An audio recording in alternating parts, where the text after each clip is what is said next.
다시 오실 예수님에 대한 기대와 소망이 넘치는 귀한 날 되시기를 주님의 이름으로 축원합니다.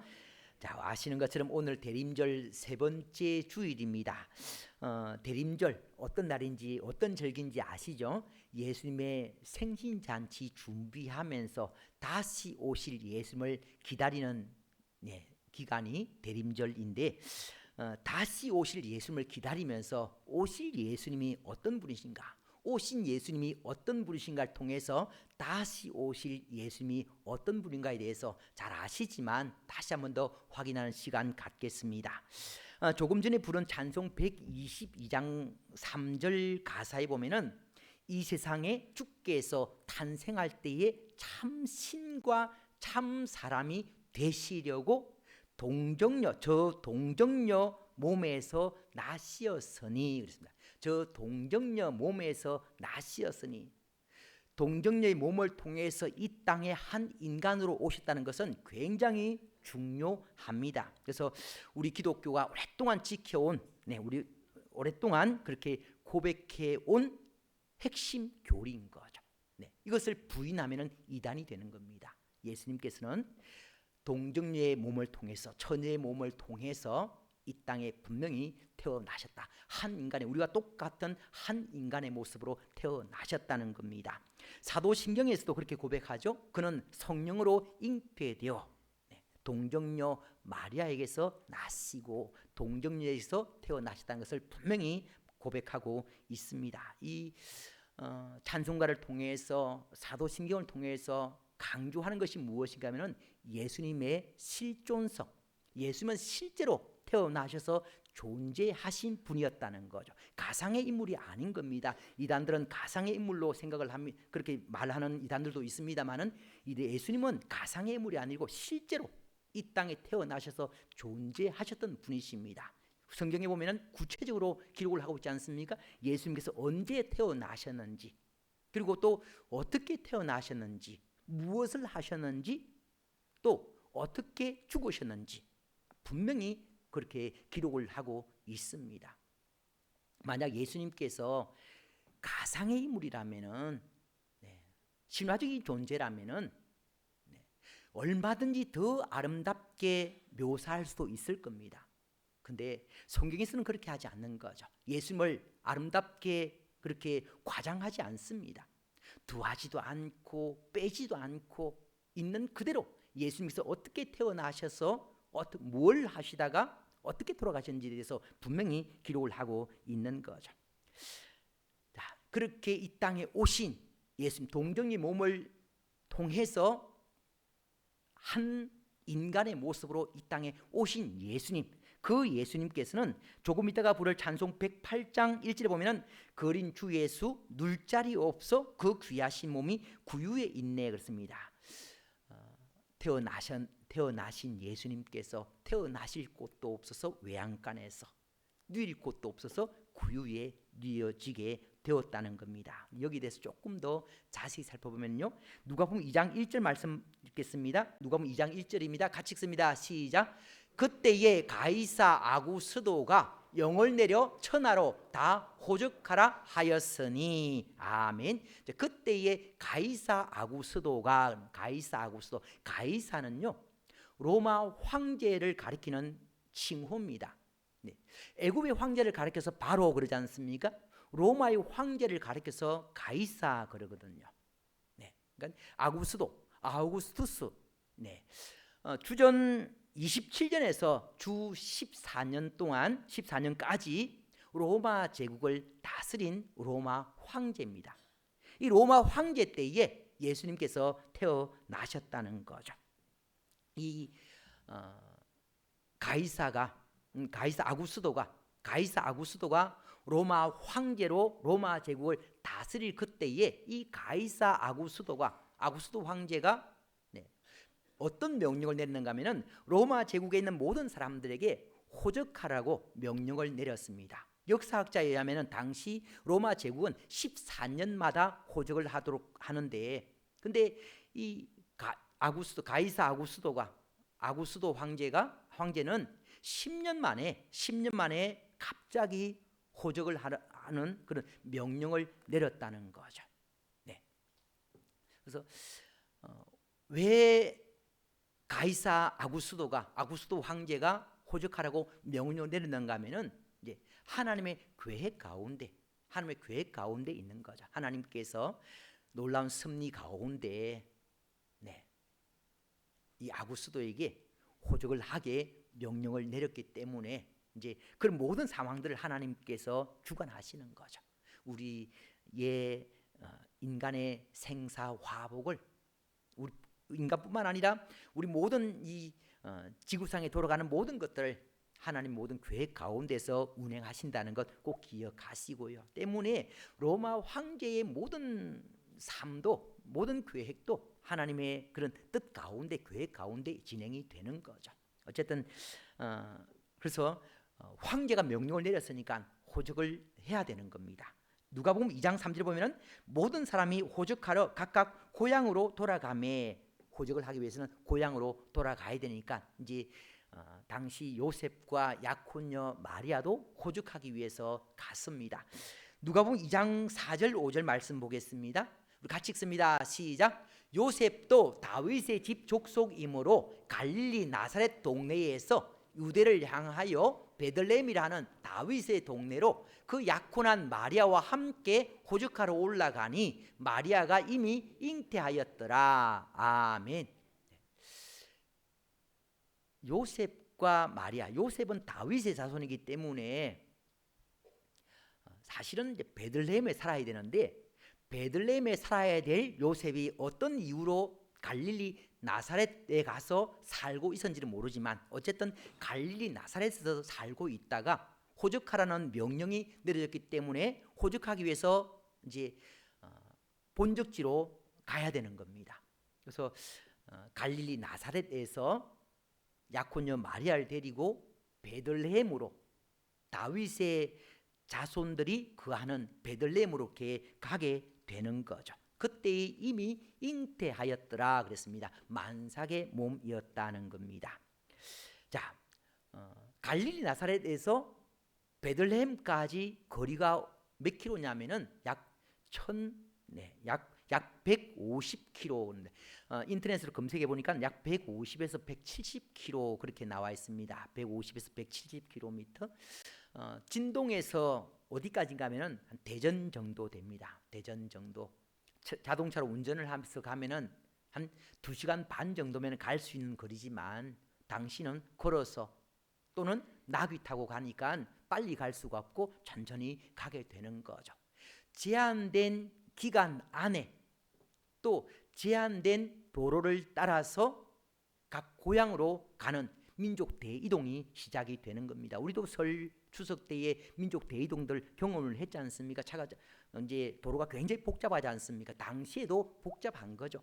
도로만 복잡한 것이 아니라 이제 뭐 오랜 시간 동안 가면서 잠도 자야 되는데 이제 잠잘 곳도 제대로 없었다 그렇게 기록을 하고 있습니다.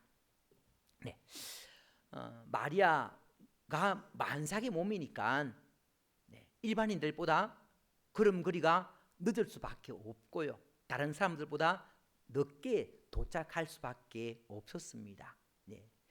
제가 예전에 신학교 다닐 때에 3학년 1학기를 마치고 군회를 갔습니다. 입대를 했는데 당시에는 군입대할 사람들이 많아서 밀려서 원래는 2학년 마치고 입대를 해야 되는데 밀려서 3학년 1학기 마치고 이제 이렇게 기말고사도 안 치고 이제 그렇게 입대를 갑자기 하게 되었습니다.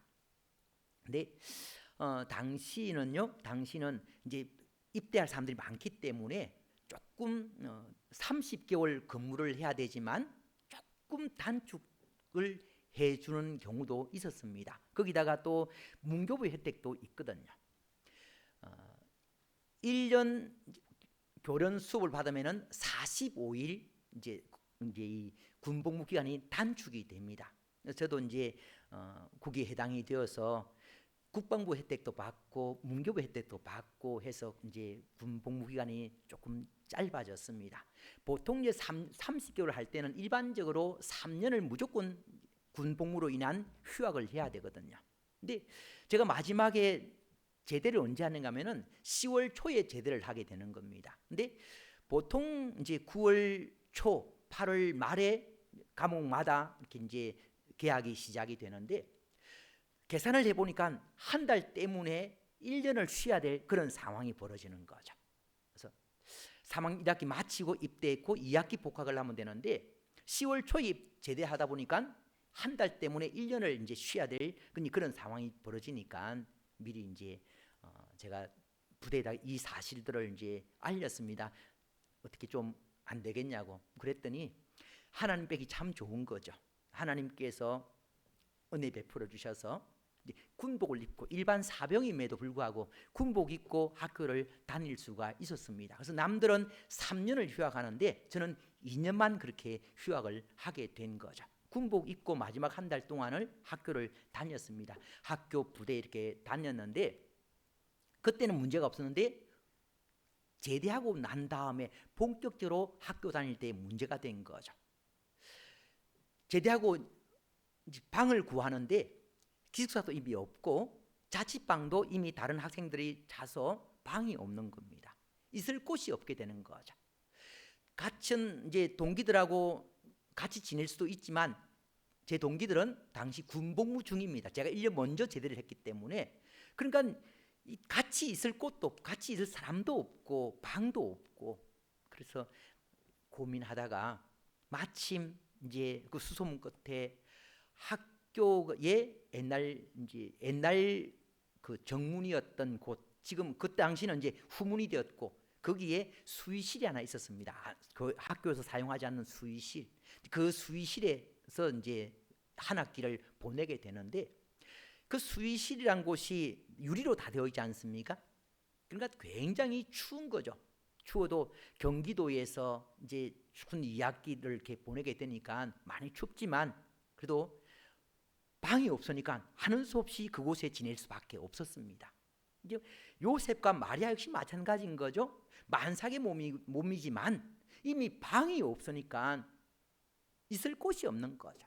그러니까 어쩔 수 없이 외양간에서 아기를 낳을 수밖에 없는 그런 상황이 된 겁니다. 누가복음 2장 7절 보면은 첫 아들을 낳아 강보로 싸서 구유에 뉘었으니 이는 여관에 있을 곳이 없음이라. 여관에 있을 곳이 없음이라. 왜 예수님께서 외양간에서 태어나셨는가 하면은 있을 곳이 없으니까, 태어날 곳이 없으니까 태어나신 겁니다. 우리에게 굉장히 중요한 영적 교훈을 주고 있는 거죠. 내 안에 세상적인 것들로 가득 차 있으면은 다시 오실 예수님을 모실 수가 없다는 겁니다. 내 안에 정리를 해야 되는 거죠. 예수 모실 수 있는 마음의 공간을 마련해야 되는 겁니다. 그래야 다시 오실 예수님을 모실 수가 있는 거죠. 아동문학 작가인 최효섭 목사님의 명상록에 이런 글이 있습니다. 월요일 주님께서 나의 집에 오셨지만 문 앞에서 돌아가 버리셨습니다. 네 마음에는 아들, 딸이 가득 차서 내가 들어갈 자리가 없구나. 화요일 노크만 하신 주님은 발길을 돌이키셨습니다. 네 집에는 돈으로 꽉 차서 발디딜 틈도 없구나. 수요일 나를 부르시던 주님께서는 슬픈 낯이 되셨습니다. 세상 재미에 귀가 먹어서 내 음성을 못 듣는구나. 목요일 주님은 화를 내셨습니다. 내가 찾아왔는데도 조금 피곤하다고 인사도 안 하니. 우리의 모습이지 않습니까? 내 안에 주님보다는 아들, 딸, 자녀들이, 내 안에 주님보다는 돈, 내 안에 주님보다는 세상 재미로 가득 차서 우리 주님을 모실 그런 공간이 없지는 않으십니까? 다시 오실 주님을 기다리면서, 여러분들 귀한 손님이 오면은 제일 먼저 집 정리, 집 청소 하지 않습니까? 마찬가지로 다시 오실 주님을 모실 수 있도록 내 마음 정리를 해야 되는 거죠. 불필요한 것들은 제거하고 우리 주님께서 언제 다시 오시라도 반갑게 맞이할 수 있는, 마라나타고 자신 있게 외칠 수 있는 마음의 한 공간 마련해 주시길 바랍니다. 그래서 우리 주님께서 언제 오시라도 반갑게 맞이할 수 있는 여러분 되시길 바랍니다. 자, 누가복음 2장 7절에 보면은 첫 아들을 낳아, 요셉과 마리아에게는 첫 아들인 거죠. 첫 아들을 낳아 강보로 쌌어. 강보, 아기, 그 조그마한 아기 이불에 쌌어. 구유에 뉘었으니 이는 여관에 있을 곳이 없음이르라 그랬습니다. 구유, 구유가 뭔지 다 아시죠? 구유는요, 짐승의 밥그릇입니다. 짐승의 밥그릇. 그 짐승의 밥그릇인 구유가 있는 곳은 우리입니다. 네, 네, 외양간입니다. 네. 자, 예수님께서 태어나신 곳이 바로 이곳이라는 거죠.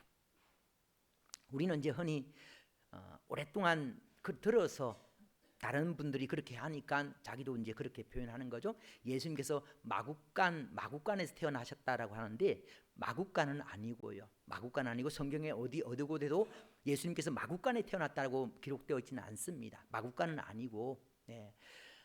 예수님께서 정확하게 하자면은 나귀 외양간에서 태어나셨습니다.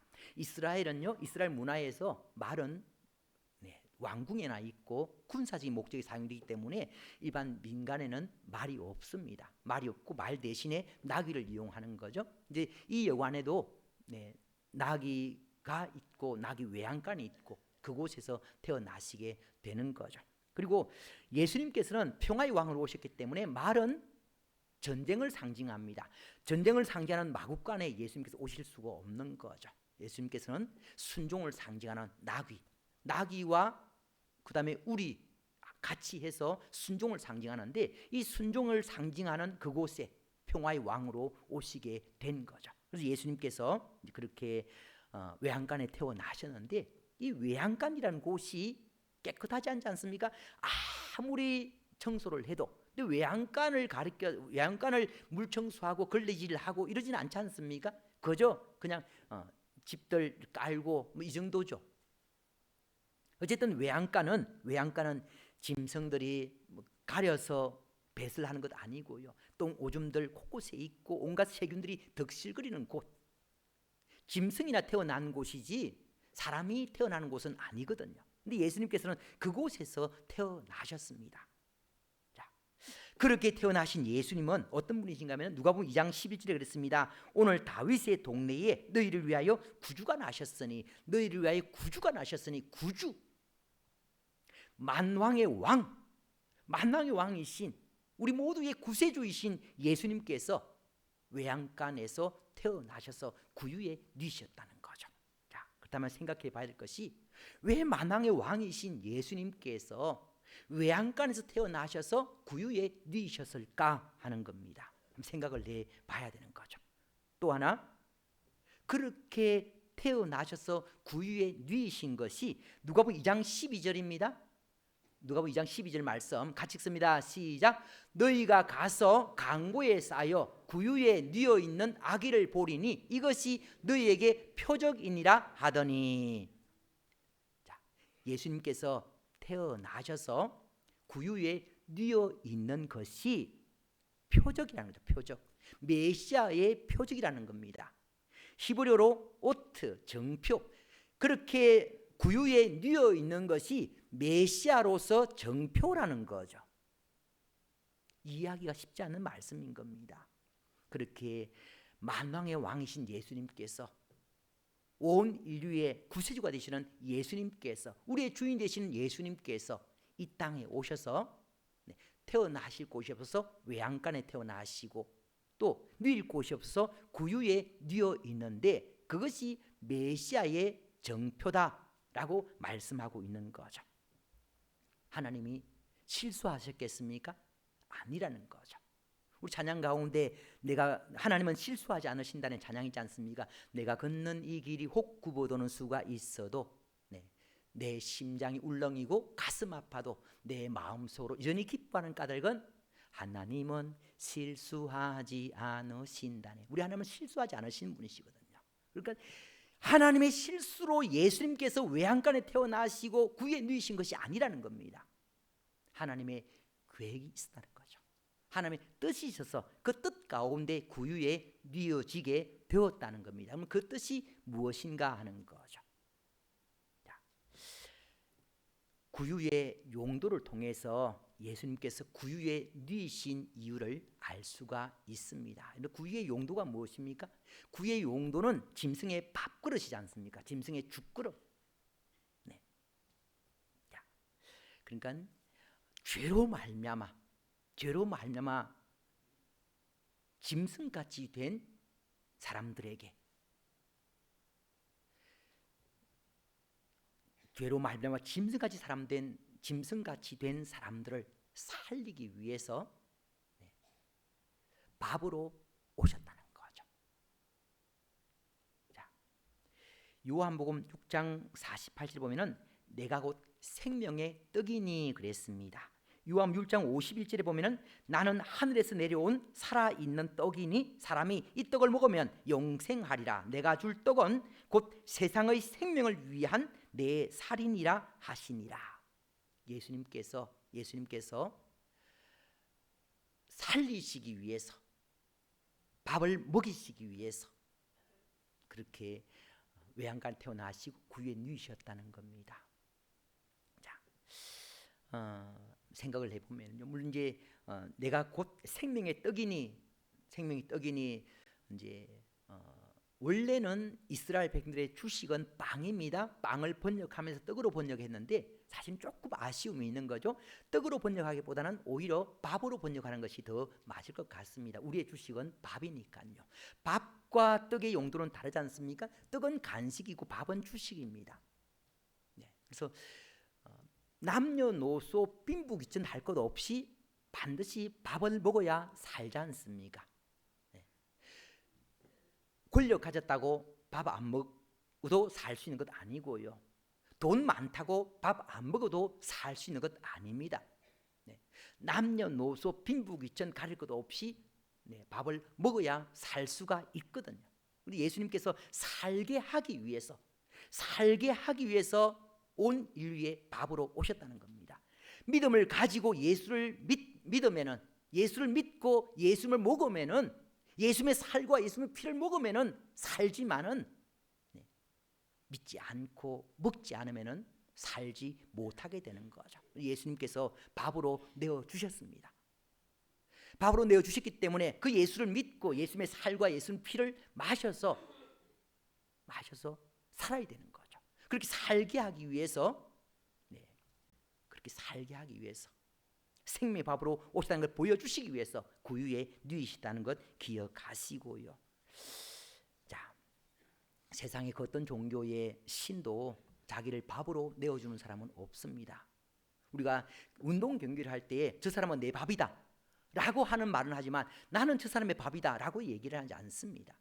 자기를 누군가의 밥으로 내어주는 사람은 없는 거죠. 근데 예수님만이 당신을 우리의 밥으로 내어주신 거죠. 살리시기 위해서. 그렇게 오신 예수님, 이제 우리를 구원하시기 위해서 다시 오시고 계십니다. 때문에 우리의 간절한 기다림의, 간절한 소망의 대상이 되는 거죠. 자, 그리고 예수님께서 구유에 누이신 것은 또 제사의 제물을 통해서 또 알아볼 수도 있습니다.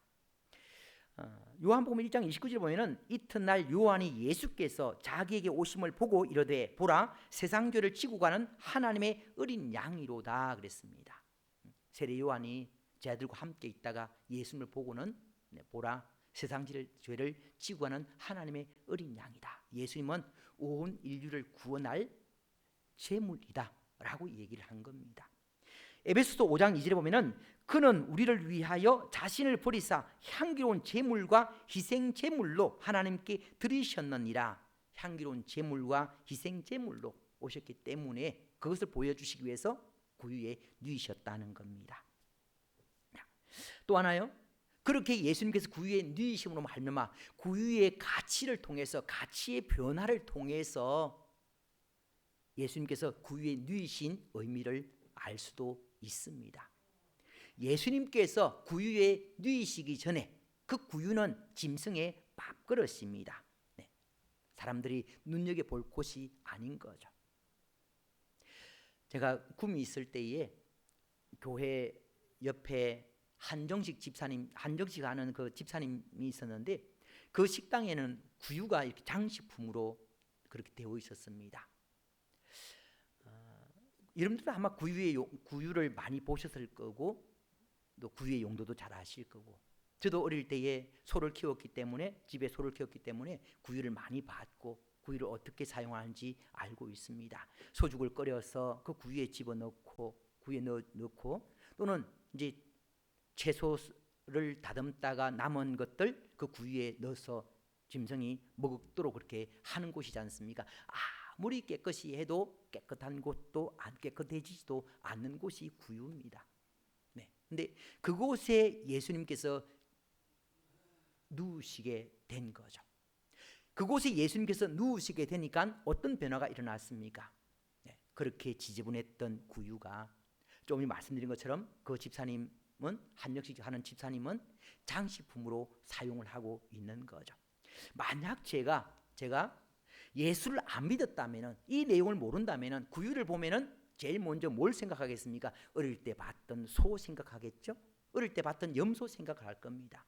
근데 지금은 구유를 보면은 뭐가 생각나겠습니까? 아기 예수님이 생각나는 거죠. 여러분도 역시 마찬가지일 겁니다. 구유를 보면은 먼저 예수님이 생각나는 거죠. 더군다나 12월 대림절을 보내면은 더더욱 그럴 겁니다. 구유를 보면은 제일 먼저 예수 믿는 사람들은 구유를 보면은 예수님이 생각나게 되는 거죠. 네. 그렇게 구유의 가치가 완전히 바뀐 겁니다. 옛날에는 교회 성탄절 때에 선곡도 많이 했지 않습니까? 선곡할 때 배경 그림에다가 그림을 딱 그릴 때에 아기 예수님이 구유에 있는 모습. 근데 구유도 그냥 구유가 아니지 않습니까? 막 광채가 나는 구유의 모습. 그렇게 변화가 된 거죠. 만약 예수님께서 그곳에 누이지 않았다면은 그렇게 구유의 가치가 변화될 수가 없는 겁니다. 예수님께서 누이심으로 말미암아 구유의 가치가 변화된 거죠. 우리가 예수를 믿지 않았다면은 우리는 여전히 구유 같은 존재입니다. 근데 예수를 모심으로 말미암아 우리의 신분은 완전히 변화된 거죠. 그냥 짐승의 밥그릇 정도가 아니라 예수 모심으로 말미암아 많은 사람들에게 사랑받는, 특별히 하나님께 인정받는 그런 존재가 된 거죠. 교회학교 노래 가운데, 옛날 노래 가운데 왕자와 공주 그런 찬양이 있습니다. 왕 나는 왕자다. 하나님 나라에 나는 왕자다. 내 나이 비록 어릴지라도 나는 나는 왕자다. 나는 나는 공주다. 내 나이 비록 어릴지라도 하나님 나라에 나는 공주다. 우리의 신분이 예수를 믿음으로 말미암아 완전히 바뀌어지게 된 거죠. 고린도후서 4장 7절 보면은 우리가 이 보배를 질그릇에 가졌으니 그랬습니다. 이 보배를 질그릇에 가졌으니, 보배가 없는 질그릇은 그냥 하찮은 그릇입니다. 근데 그 안에 보배가 담음으로 말미암아 그 질그릇은 보물단지가 되는 거죠. 보물단지가. 꿀을 담으면 꿀단지가 되고, 우리가 예수를 모심으로 말미암아 우리의 신분은 완전히 바뀌어지게 된 겁니다. 죄로 말미암아 마귀의 종에서 예수를 믿고 예수를 모심으로 말미암아 우리는 하나님의 아들, 딸이 된 거죠. 하나님께서 이것을 보여주시기 위해서 예수를 보내시면서 외양간에서 태어나게 하시고 구유에 누이시게 그렇게 하신 겁니다. 오늘 말씀을 정리합니다. 자, 예수님께서 처음에 오셨을 때는 방이 없어서 외양간에서 태어나셨습니다. 예수님 다시 오실 길에도 우리가 예수님 모실 방을 준비하지 않으면 예수님께서는 또 다른 외양간에서 태어나실 수밖에 없습니다. 예수 모실 수 있도록, 대림절을 보내면서 예수 모실 수 있도록 여러분 마음의 방을 잘 준비하시고요. 그리고 또 예수님이 누우셨던 그 구유의 모습을 통해서 예수님께서 예수님이 오신 이유와 목적이 무엇인지를 다시 한번 생각을 해봐야 되는 거죠. 예수님께서는 우리에게 영생을 주기 위해서 영생의 생명의 양식으로 오셨습니다. 뿐만 아니라 예수님께서는 우리의 죄를 다 짊어지고 죽으시는 제물이 되기 위해서 오셨습니다. 때문에 기다릴만 하지 않습니까? 뿐만 아니라 예수를 모심으로 말미암아 우리의 신분이 완전히 바뀌어졌습니다. 때문에 다시 오실 예수님을 간절히 기다릴 만한 가치가 있는 거죠. 예수님께서 우리를 심판하시기 위해서 오신다 그러면은 좀 천천히 오셨으면 좋겠고 안 오셔도 괜찮을 것 같고, 근데 그것이 아니지 않습니까? 심판하기 위해서가 아니라 우리를 구원하시기 위해서 오시는 거니까 더 간절함으로 빨리 오시기를 그렇게 소망해야 되는 거죠. 예를 들어서 여러분들 가운데 아주 중요한 그런 큰 문제가 있고 아픔이 있다 라고 했을 때에 예수님께서 오시면은 그 문제가 해결된다라고 할 때에 얼마나 간절히 기다리겠습니까? 네. 이 땅을 살아가면서 우리 안에 있는 그런 엄청난 문제들, 그 모든 문제를 해결하기 위해서 예수님께서 오고 계시기 때문에 더 간절함으로 기다릴 필요가 있는 거죠. 네. 간절함으로 기다리시고, 그래서 예수님께서 언제 오시더라도 반갑게 맞이할 수 있는 여러분 되시기를 주님의 이름으로 축원합니다. 기도드리겠습니다. 하나님 아버지, 우리를 구원하기 위해서 오셨고 또 천국으로 인도하기 위해서 또 오고 계시는 주님을 찬양드립니다. 우리가 기다려오니 하나님의 때에 하는 방법으로 예수님 오셔서 우리를 온전히 구원하여 주시옵소서. 예수님 이름으로 기도드리옵나이다. 아멘. 108장입니다.